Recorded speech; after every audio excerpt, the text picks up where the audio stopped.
तर आजच्या या क्लासमध्ये आपण टी मध्ये जे उच्च गणित हा भाग आहे, म्हणजे जवळपास आपले जे मुख्य घटक आहेत त्यामधील बरेचसे कन्सेप्ट या ठिकाणी आतापर्यंत संपलेले आहेत. तर हे नेमकं कोणते कन्सेप्ट आपण आतापर्यंत संपवलेत याबद्दल जर आपण माहिती घेतली तर आपल्या लक्षात येईल. तर सर्वात पहिला म्हणजे संख्याज्ञान. संख्याज्ञान हा जो आपला घटक आहे तो झालेला आहे. झालेले घटक मी तुम्हाला आठवण करून देतो. तर पहिला घटक आहे संख्याज्ञान. त्यानंतर दुसरा घटक होता संख्यावरील क्रिया. आणखी काही अडचण असेल किंवा डाऊट असेल तर आपण पुन्हा तो रिपीट घेऊयात, फक्त झालेलं लक्षात ठेवा. संख्याज्ञानमध्ये आपण संख्या वाचन, लेखन, संख्याचं विस्तारित रूप, स्थानिक किंमत, दर्शनी किंमत, बेरीज व्यस्त, गुणाकार व्यस्त हे सर्व कन्सेप्ट पाहिलेत. संख्यावरील क्रियामध्ये आपण विभाजितेच्या कसोट्या, त्यानंतर लसावी, मसावी, अवयव पाडणे, सरासरी, वर्ग, वर्गमूळ, घन, घनमूळ, त्याचबरोबर त्यामध्ये गुणोत्तर पण आपण पाहिलेलं आहे, प्रमाण, चलन, समचलन आणि व्यस्तचलन हे संख्यावरील क्रियामध्ये. त्यानंतर तिसरा घटक म्हणजे भूमिती. भूमितीमध्ये आपण भूमितीतील मूलभूत संकल्पना, ज्यामध्ये जर आपण बारकाईने पाहिलं तर भूमितीतल्या सर्व संकल्पना आपण समजून घेतलेल्या आहेत. त्याचबरोबर कोण, कोणाचे प्रकार, त्यासंबंधी सर्व महत्त्वाची माहिती, हे सर्व कन्सेप्ट आपले भूमितीमध्ये झालेले आहेत. त्याचबरोबर त्रिकोणाचे प्रकार, चौकोनाचे प्रकार, त्यांची क्षेत्रफळ काढण्याची सूत्रे, हे सर्व घटक आपण भूमितीमध्ये पाहिलेले आहेत.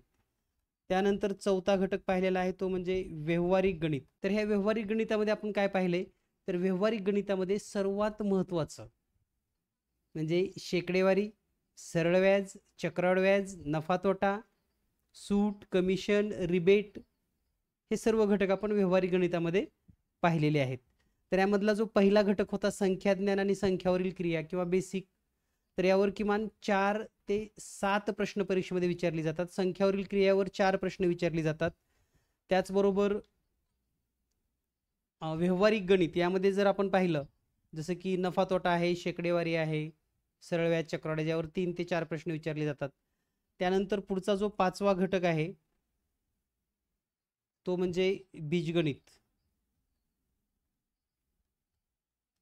बीजगणितमध्ये पेपर 1 मध्ये किमान आपल्याला फक्त अवयव पाडणे किंवा एकशी किंमत काढणे येईल, परंतु पेपर 2 ला बीजगणिताचे 2 प्रश्न हमखास परीक्षेमध्ये विचारले जातील, ज्यामध्ये एक चल समीकरण असेल, वर्ग समीकरण असेल, त्यांचे अवयव असतील किंवा बहुपदी संबंधामध्ये प्रश्न असणार आहे. तर आतापर्यंत हे सर्व घटक आपले संपलेले आहेत. आता यामध्ये तुमचा जो घटक राहिला आहे पुढचा एक महत्त्वाचा, तो म्हणजे आलेख. तर आलेख या घटकावर 1 किंवा 2 प्रश्न विचारली जातात. तर आजच्या या भागामध्ये आपण आलेख आणि आलेखामध्ये आलेखाचे जे काही प्रकार आहेत ते कोणते प्रकार आहेत त्याबद्दल सविस्तर माहिती घेणार आहोत. त्याचबरोबर आलेखावर परीक्षेत कसे प्रश्न विचारले जाऊ शकतात, किंवा 1 किंवा 2 मार्कासाठी एक आलेख दिला तर 2 प्रश्न हमखास येतात. तर आलेखासंबंधीचे 2024च्या परीक्षेमध्ये आलेले प्रश्न असतील किंवा त्यापूर्वीचे प्रश्न असतील, आणि विशेषतः वृत्तालेख हा आवर्जून विचारला जातो. तर त्या पद्धतीने आपण आलेख हा कन्सेप्ट आज क्लिअर करूयात, जेणेकरून आता राहिलेल्या दिवसामध्ये पुढच्या 8 ते 10 दिवसामध्ये आपला सिलेबस संपेल.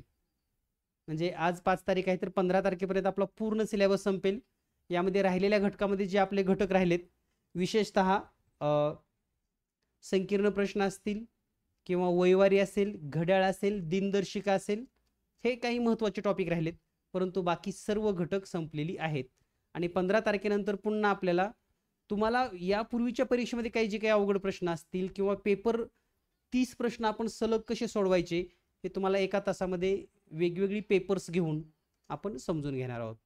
तर सुरुवात करूया आपण आलेख आणि आलेखासंबंधीचे महत्त्वाचे प्रश्न लगेच. तर आलेख हा जर भाग आपण पाहिला तर आलेखामध्ये सगळ्यात महत्त्वाचा आहे, आलेखाची विविध प्रकार आपल्याला माहिती असणं गरजेचं आहे. यामधील जो पहिला प्रकार आहे आलेख या घटकामध्ये, तर तो म्हणजे 1 नंबरचा प्रकार स्तंभालेख. तर स्तंभालेखमध्ये काय असतं, तर सरळ एक्स आणि वाय अक्षावर जर आपण पाहिलं तर समजा जी आडवी रेषा असते आलेख रेषावर त्याला आपण एक्स अक्ष म्हणतो, जी उभी रेषा असते त्याला आपण वाय अक्ष असं म्हणतो. तर हे पण आपल्या कन्सेप्ट क्लिअर असणं गरजेचं आहे. ज्या ठिकाणी एक्स आणि वाय अक्ष येतात त्याला आपण आरंभ बिंदू म्हणजे 0, तर हा आहे एक्स अक्ष आणि हा आहे वाय अक्ष.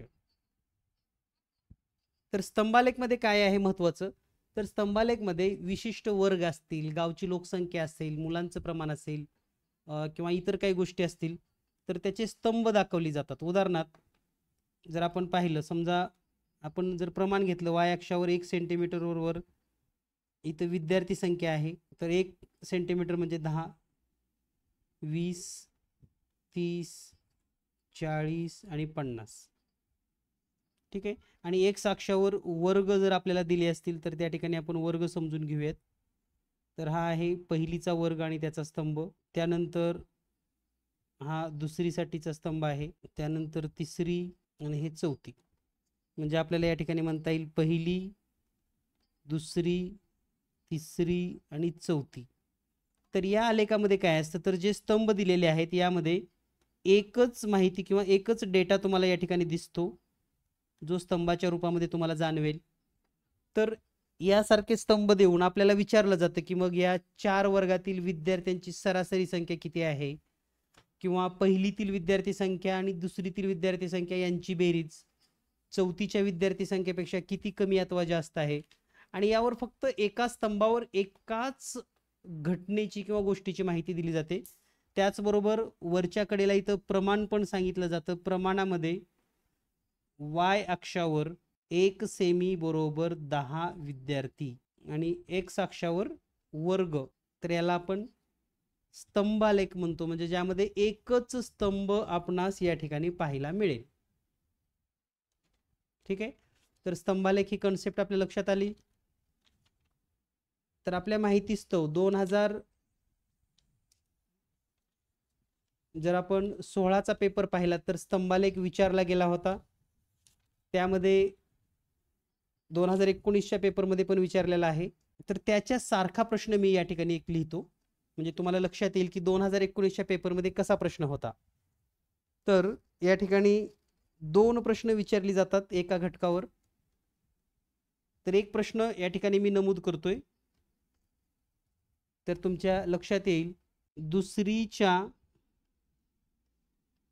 वर्गातील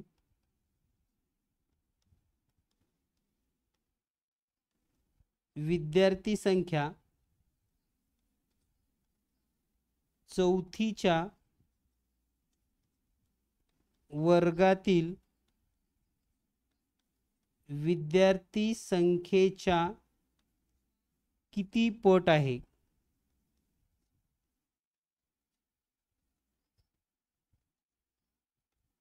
तर पहा काय विचारलेलं आहे, दुसरीच्या वर्गातील विद्यार्थी संख्या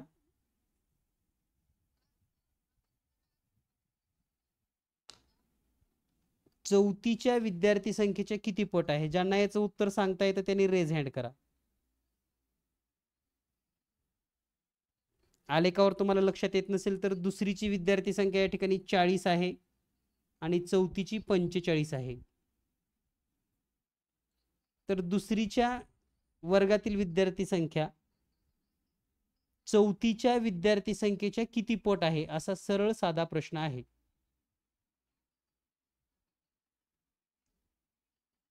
म्हणजे 40 ही संख्या 45च्या किती पट आहे असं विचारले थोडक्यात. म्हणजे असं सरळ सरळ ते विचारणार नाहीत तुम्हाला की कितीचा फरक आहे कितीनं. तर जर साधा स्तंभालेख आला असेल तर या पद्धतीने हे प्रश्न विचारले जातात. तर हा स्तंभालेख आणि त्यावर आधारित प्रश्न तुम्हाला लक्षात आले. ओके, यानंतर याचं उत्तर आपण घेऊयात. दीपक सर बोला. हा ऐकतोय. 8/9 पट. करेक्ट. मग यासाठी आपणास काय करावं लागेल, दुसरीची 40 आहे ती 40 लिहा आणि चौथीची किती आहे त्याच्या खाली लिहा आणि याचं संक्षिप्त रूप करावं लागेल. करेक्ट, म्हणजेच 8/9 पट आहे असं आपणास म्हणता येतं. म्हणजे ज्यांची विचारली आहे ती वर लिहायची, हे लक्षात ठेवा. या ठिकाणी दुसरीच्या वर्गातील विद्यार्थी संख्या चौथीच्या किती पट आहे, मग चौथी खाली लिहायची. या पद्धतीने तुम्हाला हा स्तंभालेख हा प्रकार पण लक्षात आला आणि यावरचं एक उदाहरण पण समजलं असेल. यानंतर दुसरा प्रकार आपल्याला समजून घ्यायचा आहे, तर तो आहे जोड स्तंभालेख.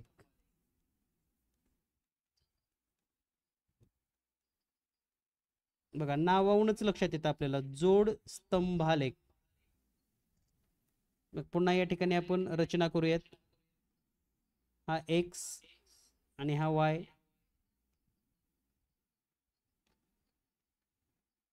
म्हणजेच एक्स अक्ष, वाय अक्ष, एक्स ॲक्सिस, वाय ॲक्सिस. तर वाय अक्षावर आपणास विद्यार्थी संख्याच दाखवायची आहे. पुन्हा या ठिकाणी 1 सेंटीमीटर, 2 सेंटीमीटर, 3 सेंटीमीटर, 4 सेंटीमीटर, पण एका सेंटीमीटरला 20 विद्यार्थी.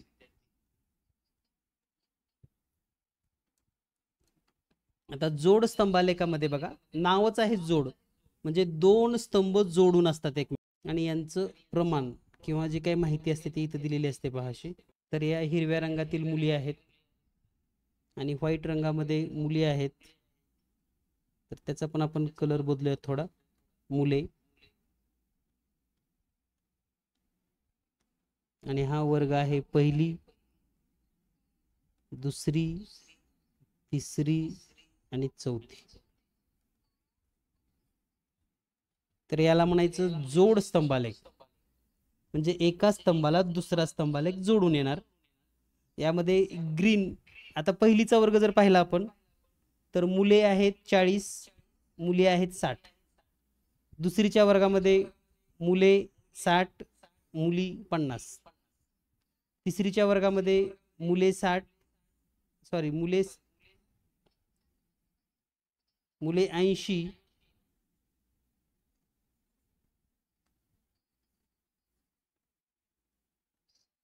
आणि मुली 60. चौथीच्या वर्गामध्ये मुले 60 आणि मुली 70.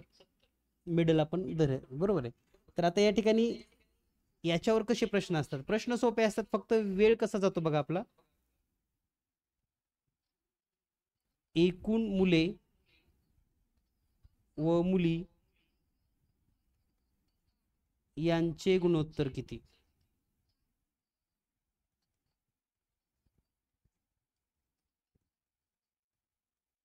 पहा, येईल सोडवता तुम्हाला लगेच.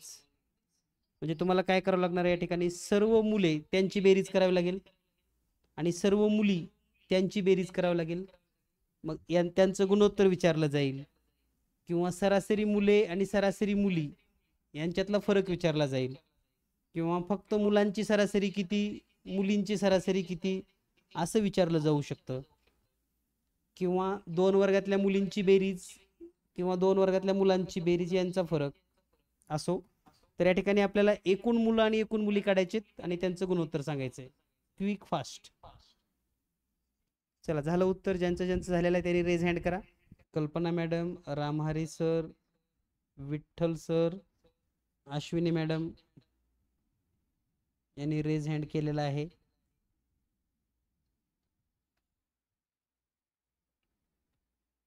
विठ्ठल सर बोला.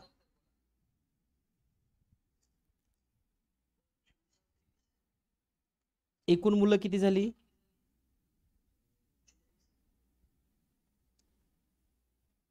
240. आणि एकूण मुली 0 कटेल, म्हणजे यांचं गुणोत्तर येईल मग 24-23. ठीक आहे. तर या प्रकारचे प्रश्न जोड स्तंभालेख या प्रकारामध्ये विचारली जातात. ठीक आहे, हा प्रकार लक्षात आला, एक उदाहरण समजलं.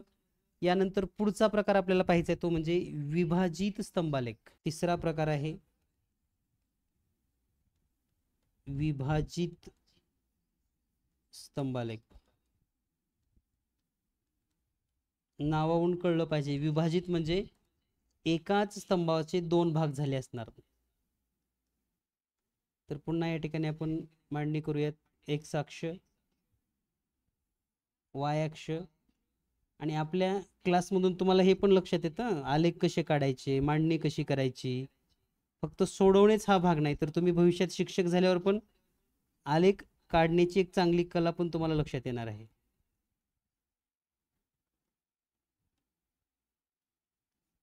आणि ज्यांना मांडणी करता येते त्यांना सोडवता पण येतच असते, हे लक्षात घ्या. तर यानंतर आता आपल्याला प्रश्नामध्ये जी माहिती दिलेली आहे ती अशी आहे. वाय अक्षावर 1 सेमी बरोबर 5 विद्यार्थी.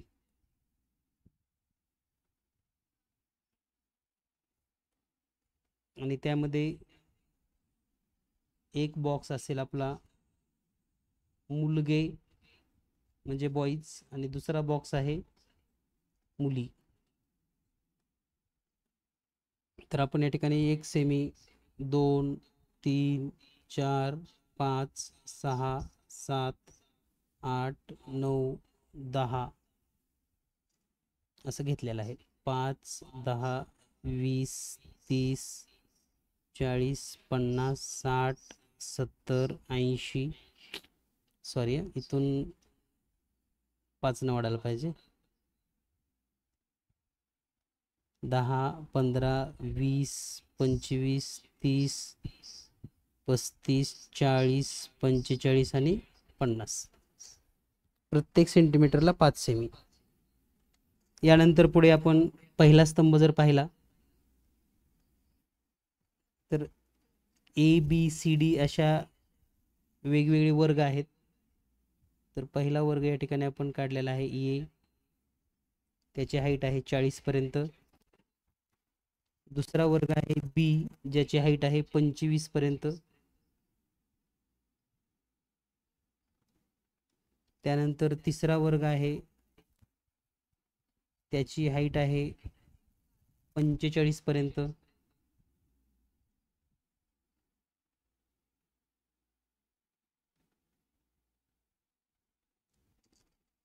त्यानंतर चौथा वर्ग आहे, त्याची हाईट आहे 35 पर्यंत.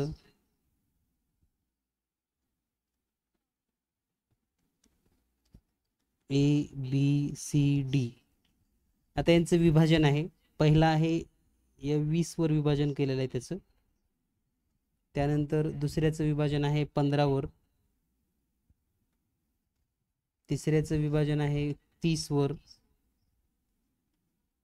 चौथ्याचं विभाजन आहे 10 वर. त्यानंतर आपण चिन्हांच्या बाबतीमध्ये जर विचार केला तर हे मुलगे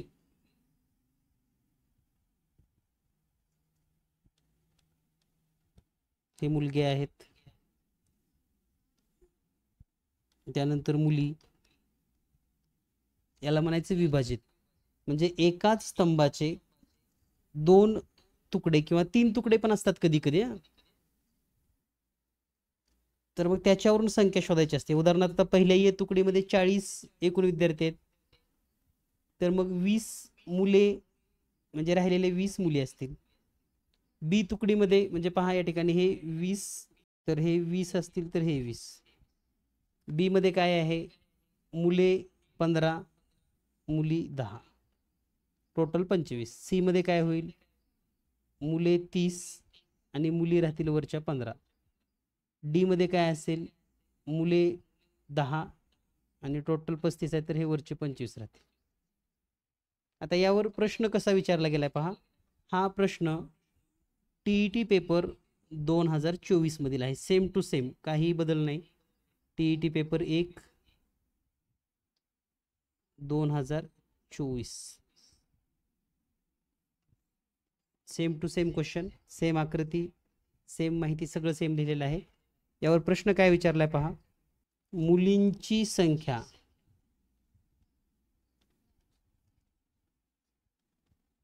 मुलग्यांच्या संख्येच्या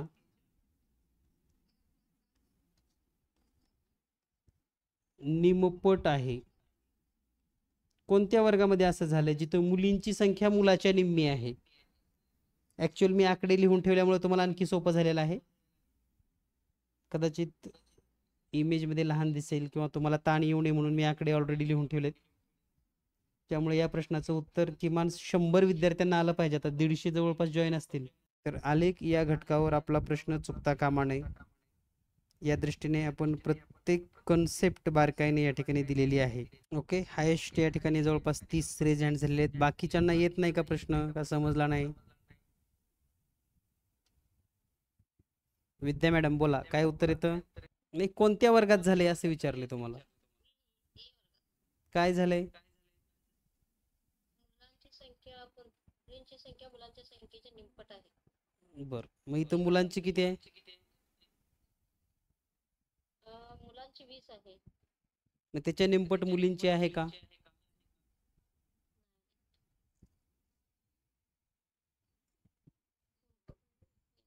बऱ्याचशा टीईटी पेपर स्पष्टीकरण मध्ये बरेचसे प्रश्नाचे स्पष्टीकरण चुकीचे आहेत. तुम्ही जर मार्केटमधले बरेचसे पुस्तकं पाहत असाल जे स्पष्टीकरण देण्याचं खूप मोठं मोठं आव्हान किंवा मोठे मोठे शब्द सांगतात ना, बरेचसे गणिताचे प्रश्नाचे स्पष्टीकरण, त्यामुळे तिथलं बघून सांगू नका. आकृतीत तिथे दिसते सरळ आपल्याला मुली मुलांच्या निम्मे कोणत्या स्तंभात दिसतात? पूनम मॅडम बोला.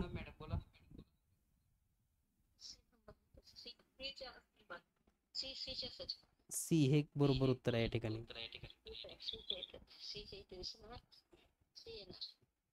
सी, कारण या ठिकाणी मुलगे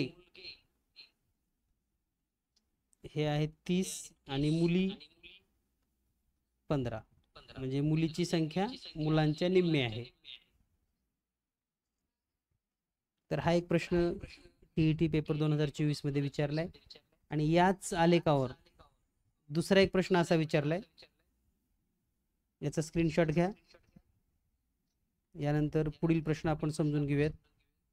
आणि ज्यांचं माईक चालू आहे त्यांनी म्यूट करत चला.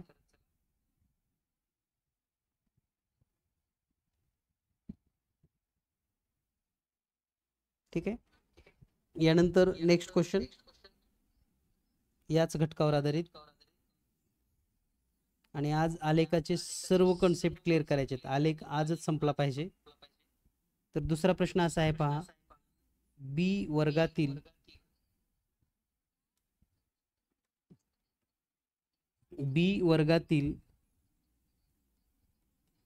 मुलींपेक्षा डी वर्गातील मुली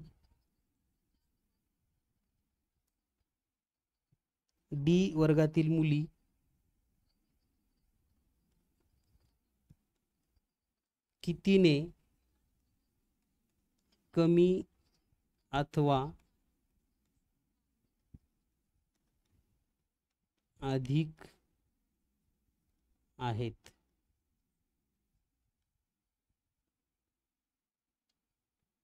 बी वर्गातील मुलींची संख्या,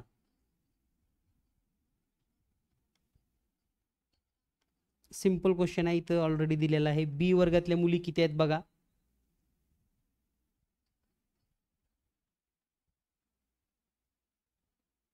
आणि डी वर्गातल्या मुली पण चेक करा. तर बी वर्गातल्या मुलीपेक्षा डी वर्गातल्या मुली कितीने कमी अथवा जास्त आहेत? तर काय पहा, बी मध्ये किती आहेत मुली? तर बी मध्ये 10 मुली आहेत. या मानाने डी वर्गामध्ये किती मुली आहेत? 25 मुली आहेत. म्हणजे याचं उत्तर काय येईल मग? बी वर्गातल्या 10, डी वर्गातल्या 25, म्हणजेच डी वर्गातील मुली 15 ने अधिक आहेत. ठीक आहे.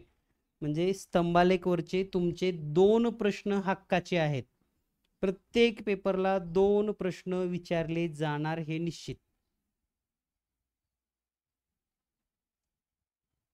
ठीक आहे. तर हा झाला तिसरा प्रकार. यानंतर आपण आलेखाचा चौथा प्रकार पाहणार आहोत, ज्याला आपण शतमान आलेख असं म्हणतो. तर शतमान आलेख म्हणजे काय? शतमान आलेख नावावरूनच तुमच्या लक्षात आलं असेल शतमान आलेख म्हणजे काय. तर या आलेखामध्ये प्रत्येक स्तंभाची उंची ही 100च असते. या आलेखामध्ये प्रत्येक स्तंभाची उंची किती असते? 100.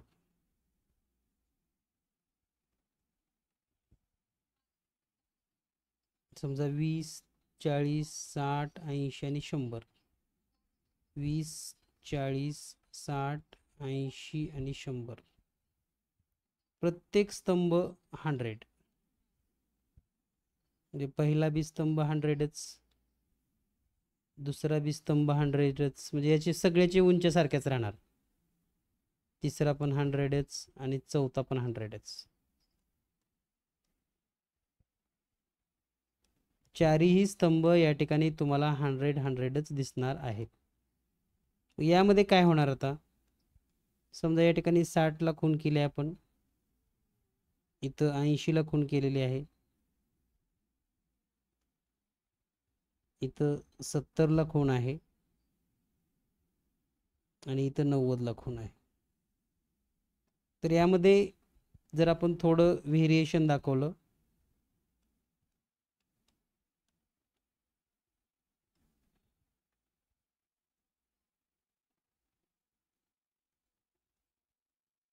तर प्रमाणामध्ये या ठिकाणी आपण जे स्तंभ दाखवलेले आहेत,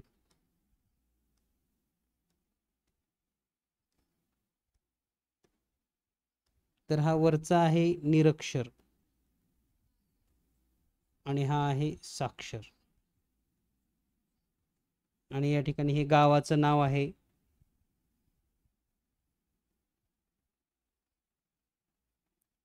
समजा वाडी. या ठिकाणी या गावाचं नाव आहे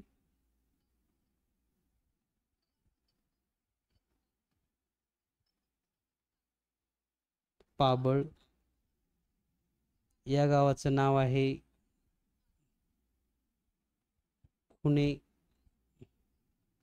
आणि या गावाचं नाव आहे तीर्थ. तर हे 4 गाव आहेत आणि या गावामध्ये साक्षरतेचं प्रमाण तुम्हाला लक्षात येतं आणि यावरून तुमच्या लक्षात येईल की सर्वात जास्त साक्षरता तीर्थ या गावामध्ये आहे, सर्वात कमी साक्षरता वाडी गावामध्ये आहे. साक्षर आणि निरक्षरांचं प्रमाण यावरून लक्षात येतं. तर यामध्ये वेगवेगळ्या प्रकारचे प्रश्न विचारले जाऊ शकतात, जसं की या गावामधील जे काही साक्षरतेचं प्रमाण आहे किंवा निरक्षरतेचं प्रमाण आहे त्याची सरासरी किती, किंवा कोणत्या गावामध्ये साक्षरतेचं प्रमाण किती टक्क्यानं जास्त आहे असं पण विचारलं जाऊ शकतं. किंवा त्यांची टक्केवारी कमी जास्त असेल तर त्याही पद्धतीनं प्रश्न विचारला जाऊ शकतो. तर आपण जर निरीक्षण केलं, आतापर्यंत विविध प्रकारचे स्तंभालेख परीक्षेला विचारलेले आहेत.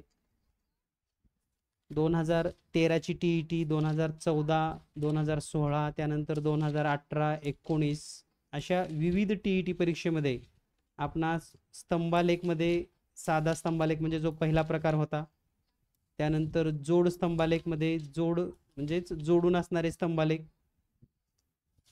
तर जोडून असणाऱ्या स्तंभालेखावर पण या ठिकाणी बऱ्याच परीक्षेमध्ये प्रश्न आलेला आहे, जसं की 2013ला जोडून आलेल्या स्तंभालेखावर.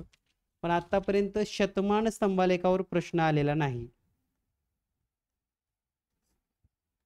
पेपर 1 मध्ये तर शतमानवर प्रश्न नाही, हे लक्षात घ्या. ठीक आहे, म्हणजे आपल्याला हे माहिती असलं पाहिजे. तर आपल्याला एक स्टडी करत असताना लक्षात येते की आतापर्यंत न विचारलेला स्तंभालेख कोणता आहे, तर तो आहे जोड स्तंभालेख. त्याचबरोबर पेपर 2 मध्ये म्हणजे शतमानवर विचारलेला नाही, पेपर 2 मध्ये तर 2024लाच या ठिकाणी जो जोड स्तंभालेख आहे, तर TET पेपर 2 मध्ये हा प्रश्न 2024ला असा प्रश्न आलेला आहे. म्हणजे जोड स्तंभालेखावरचा प्रश्न ऑलरेडी विचारला हे लक्षात घ्या. आणि जो पहिला प्रश्न होता स्तंभालेखचा, हा तर प्रश्न कॉमनलीच विचारला जातो, जोड स्तंभालेखावर विचारलेला आहे. त्यानंतर विभाजित स्तंभालेखावर TET पेपर 1 2024ला विचारलेला प्रश्न आहे. म्हणजे आपल्याला हे पण माहिती पाहिजे की कोणते प्रश्न कधी विचारले गेलेत किंवा कशा प्रकारची प्रश्न परीक्षेत वारंवार विचारलेली आहेत. तर TET पेपर 2 मध्ये पुन्हा जोड स्तंभालेखावरच 2023 मध्ये पण प्रश्न 2021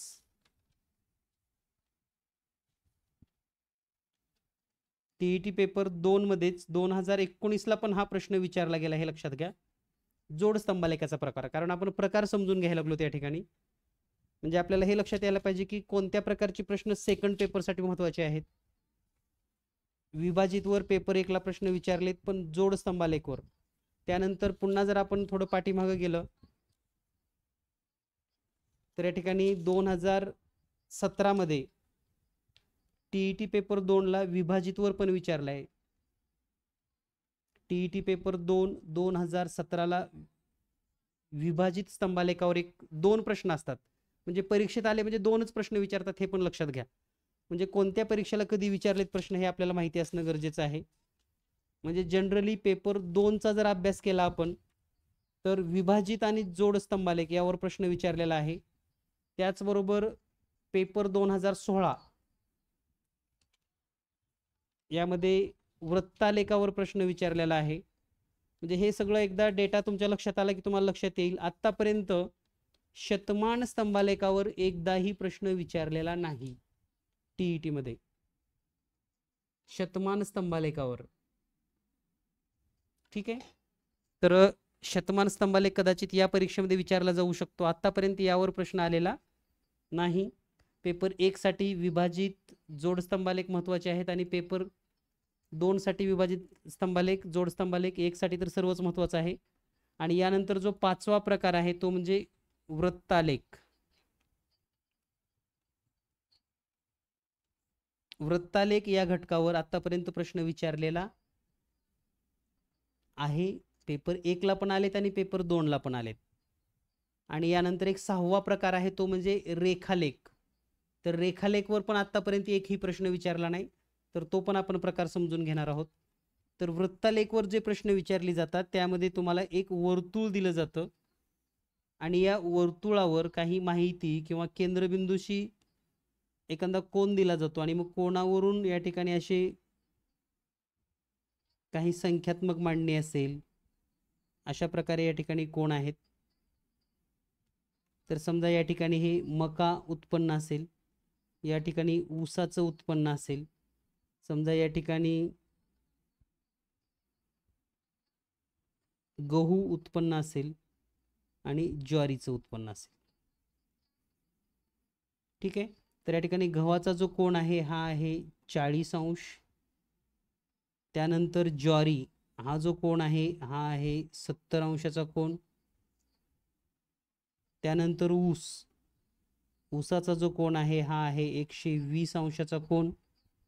तर मग आता हा राहिलेला कोण मका किती अंशाचा असतो, कोण सांगेल? रेज हँड करा. सर्व कोणांचे नाव तुम्हाला दिलेले आहेत, त्यांचे माप पण सांगितलेले आहेत. ज्वारी 70 अंश, गहू 40 अंश, ऊस 120 अंश, मकीचा किती असेल? सिंपल प्रश्न आहे अगदी. सर्वांनी रेज हँड करून उत्तर सांगणं अपेक्षित आहे. इतका सोपा प्रश्न आहे. 150 पैकी 150 विद्यार्थ्यांना या ठिकाणी उत्तर येऊ शकतं. अक्षय किती येईल कोण?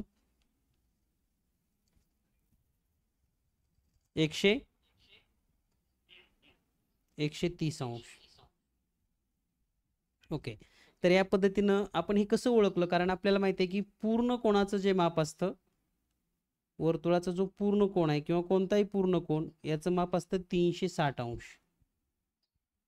तर 360 पैकी गहू 40 अंश, ज्वारी 70 अंश, ऊस 120 अंश आणि मका 130 अंश असं क्षेत्र आहे. जर समजा पेपरमध्ये प्रश्न असेल एका शेतकऱ्याच्या 54 हेक्टर शेतातील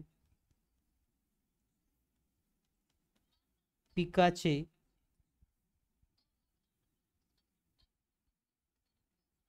अंशात्मक कोण दर्शवले आहेत,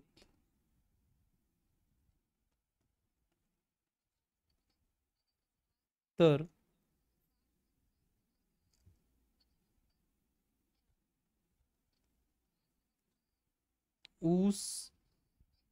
ऊसाचे क्षेत्र किती एकर असेल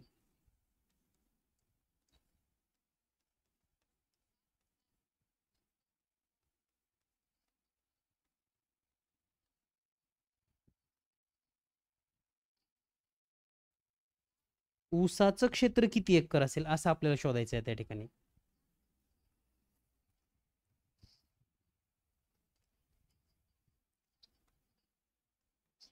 तर आपल्याला माहिती आहे ऊसाचे क्षेत्र काढायचं असल्यावर काय करावं लागेल. ऊसाचे क्षेत्र, तर ऊसाचा कोण किती आहे 120 अंश. एकूण कोण आहे 360 पैकी 120 गुणिले किती हेक्टर आहे 54 हेक्टर. चला आता या पद्धतीने सोडवायचं तर किती उत्तर येईल कोण सांगेल मला. रेज हँड करा.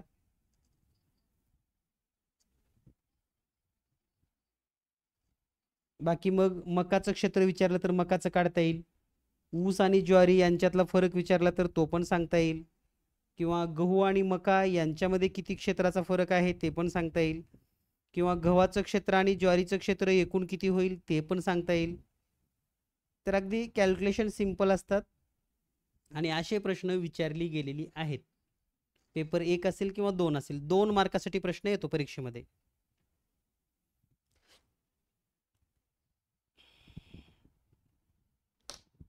तर यामध्ये Meenakshi madam, Shyam sir, Janhavi sir, Janhavi madam, Vikas sir, Ramhari sir, Parmeshwar sir, Jayashree madam, Kalpana madam Salunke, Umesh sir, Sunil sir, Akshay sir, Sampada madam, Sushen sir, Pandurang sir, Reshma madam, Priya madam, Ramchandra sir, Arif sir, Teju madam, BTVL9 कोण आहे माहिती नाही, Krishna sir, Ganesh sir, Bharati madam, Sanjay sir, Poonam madam, Krishna sir, Ashwini madam, Sampat sir, Sweety madam, Surekha madam, साधना madam, Sunil sir, 1 2 3 4 नावं लिहित चला. Nilkanth sir, Rajkumar sir, Lakshmi madam,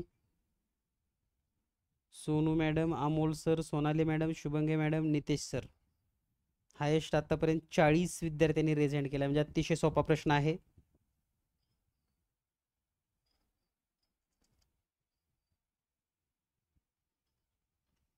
साधना madam किती आलं उत्तर.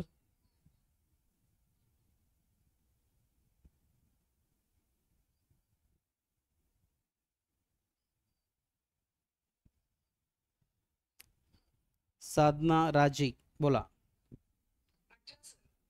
18 काय आले नेमकं हे. 12 1 12, 12 1 36, 3 1 3, हे 18. काय उत्तर आले आता हे 18. आपल्याला प्रश्नात काय विचारले. किती एकर असं फसवतात बरं का परीक्षेमध्ये. आणि 18 पण पर्याय दिलेला असतो परीक्षेत देताना. मग आता 1 हेक्टर म्हणजे किती एकर हे माहित पाहिजे आपल्याला.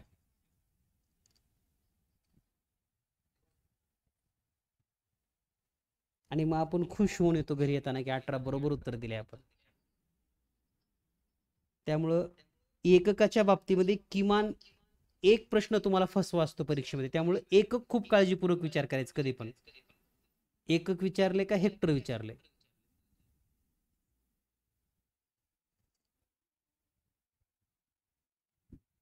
चला कोण सांगते एकक मध्ये कन्वर्ट करायचे आपल्याला आता.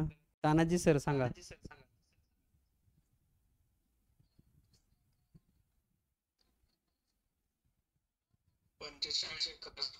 45 एकर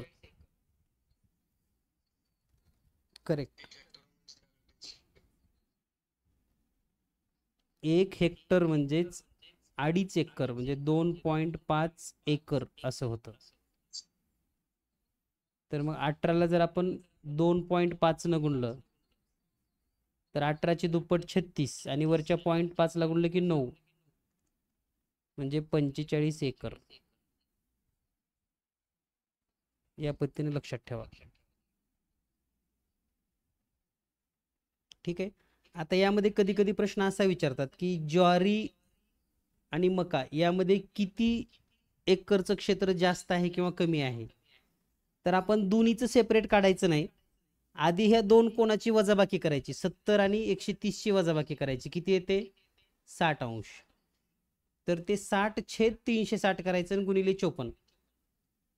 बरेच विद्यार्थी काय करतात सेपरेट मकाचं क्षेत्र काढतात, सेपरेट ज्वारीचं क्षेत्र काढतात आणि मग दोन्हीचं फरक करत बसतात. त्याच्यापेक्षा आधीच त्या कोणाचा फरक काढा आणि त्याच्याहून त्याचं क्षेत्र तुम्ही काढू शकता. ठीक आहे. आता पॉईंटमध्ये कसं गुणायचं ते एक मी तुम्हाला शिकवतो. समजा तुम्हाला 12 गुणिले 1.5 न गुणायचं आहे, तर 12 एक 12 तर येणारच आहे. तर 0.5 म्हणजे 12च्या अर्ध, म्हणजे हा गुणाकार करताना 12 अधिक 6 म्हणजे 18 येत असतो, हे लक्षात ठेवा. किंवा आपल्याला 40 गुणिले 1.5 करायचं आहे, तर याचा अर्थ 40 अधिक 20 म्हणजे 60 गुणाकार येत असतो. ठीक आहे. समजा आपणास 12 गुणिले 2.50 करायचं आहे, म्हणजे अडीच न गुणायचं आहे, तर 12 दोन्ही 24 तर फिक्सच आहे. अधिक वरचं 0.5 म्हणजे 6 मिक्स करायचं, म्हणजे पुढे 30 गुणाकार येत असतो. किंवा तुम्हाला 12 गुणिले 3.5 करायचं आहे, तर 12 त्रिक 36 आणि अधिक 6 म्हणजे याचा गुणाकार 42 येत असतो, हे लक्षात घ्या. कधी कधी तुम्हाला जर असा गुणाकार करायचा असेल, समजा 20 गुणिले 3.75, तर 20चा 3 सोबत गुणाकार केल्यावर किती येणार आहे? 60 येतो. आणि 0.75 म्हणजे 20चं 75% अधिक 15 म्हणजे हे 75 होत असतं. म्हणजे असा वेळ आपल्याला सेव्ह करता आला पाहिजे थोडा थोडा, कारण कुठंतरी तुम्हाला एकदा तरी पॉईंटचा गुणाकार येणार आहे निश्चित पूर्ण पेपरमध्ये, हे लक्षात घ्या. तिथं तुमचे जर इथं 10-15 सेकंद वाचले, तर 10-15 सेकंदामध्ये मराठीमध्ये एखादा प्रश्न खालीलपैकी नामाचा कोणता प्रकार आहे एवढा तुम्ही वाचू शकता चांगल्या पद्धतीनं. म्हणजे इथं किती वेळ वाचतो हे महत्वाचं नाही, तो वेळ तुमच्या इतर प्रश्नाला अख्खा प्रश्न सोडवू शकतो तुमचा, यासाठी उपयोगात येतो. त्यामुळे गणित हा विषय असा आहे जे आपण म्हणतो किंवा म्हणजे ट्रिक्स सोडवल्यानंतर आपल्याला काय फायदा होतो किंवा कोण्या पद्धतीने आपल्याला त्याचा बेनिफिट होणार आहे, तर हे आपल्या लक्षात यायला हवं. यानंतर आपण आलेखामधील शेवटचा प्रकार, जो आपण वृत्तलेख 5वा प्रकार पाहिलेला आहे, तर 6वा प्रकार आपल्याला शिकायचा आहे, तर तो म्हणजे रेषालेख किंवा रेखालेख.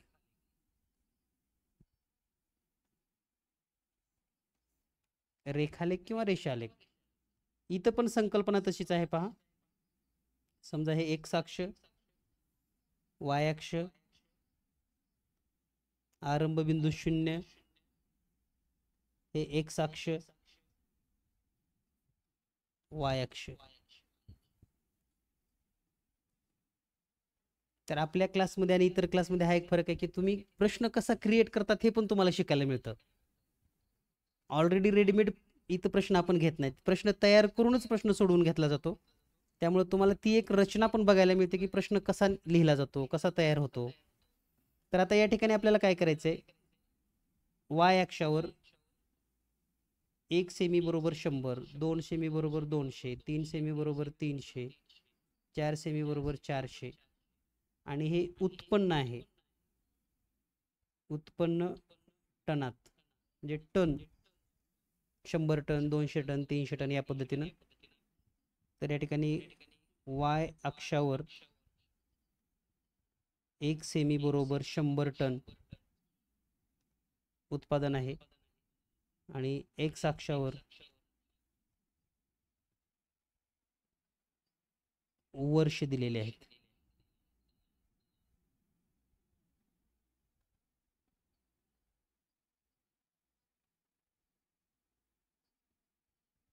तर या ठिकाणी 2018, 2019, 2020,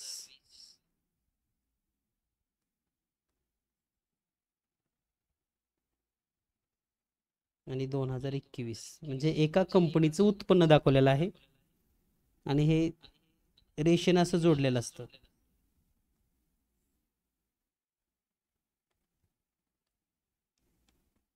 तर हे 2018, 2019चं उत्पादन, 2020चं उत्पादन आणि 2021चं उत्पादन.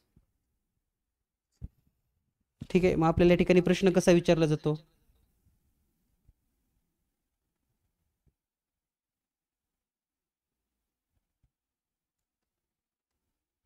2018 व 2021 चे एकूण उत्पन्न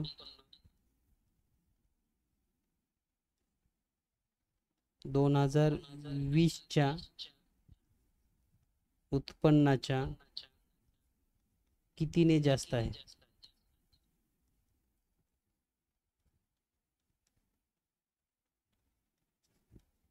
तर या ठिकाणी आपल्याला लक्षात काय घ्यायचं आहे की स्तंभासारखाच हा प्रकार असतो, पण या ठिकाणी रेषेनं दाखवला जातो म्हणून ह्याचं नावच आहे रेखालेख. वेगवेगळ्या कंपनीचे वगैरे असतात बघा, शेअर्स वर गेला खाली आला, तो असा रेषेने दाखवला जातो. तिथे काय प्रत्येक वेळेस तेवढा स्तंभ काढत बसत नाहीत ते, कारण जागा कमी लागते. रेषालेखाला लगेच खालीवर खालीवर दाखवता येतं असं झिकझॅक पद्धतीनं. आणि स्तंभालेखामध्ये एवढे छोटे छोटे स्तंभालेख काढणं शक्य नसतंय. त्यामुळे रेषालेखमध्ये झिकझॅक पद्धतीनं अगदी 0.1 सेंटीमीटरवर सुद्धा कमी जास्त दाखवता येतं त्याला.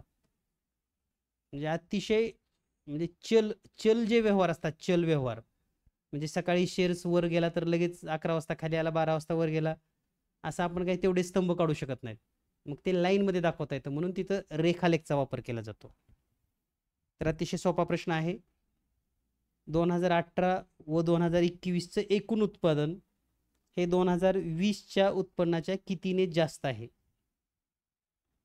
2018चं माहिती आहे तुम्हाला, 2021चं पण माहिती आहे. तर हे एकूण केलं तर 2020च्या कितीने जास्त आहे? सिंपल प्रश्न आहे अगदी. पंकज सर बोला.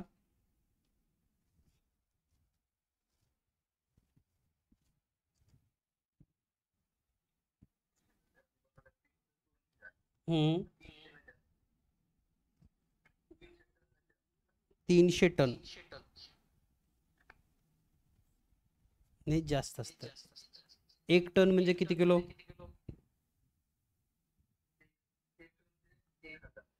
1000. करेक्ट. तर या पद्धतीने आपल्याला हे लक्षात ठेवायचं आहे आणि अगदी सोप्या पद्धतीने हे सर्वच रेखालेख असतील. पुन्हा एकदा सर्व आपण कन्सेप्ट पाहून घेऊयात. हा रेखालेख आपण पाहिलेला आहे. त्यापूर्वी वृत्तालेख आपण समजून घेतलेला आहे. त्याच्या आधी शतमान स्तंभालेख, यावर आतापर्यंत प्रश्न आलेला नाही. त्याच्यापूर्वी विभाजित स्तंभालेख, यावर पेपर 1-2 ला दोन्हीलाही प्रश्न आलेत. त्यापूर्वी जोड स्तंभालेख आणि सर्वात पहिला साधा जो काय स्तंभालेख असतो त्या पद्धतीने, यावरही प्रश्न आलेत. तर सर्वांनी रेज डाऊन करून घ्या. तर या पद्धतीने आपण हे सर्व घटक पाहिलेले आहेत. सर्वांना सरावासाठी खूप खूप शुभेच्छा.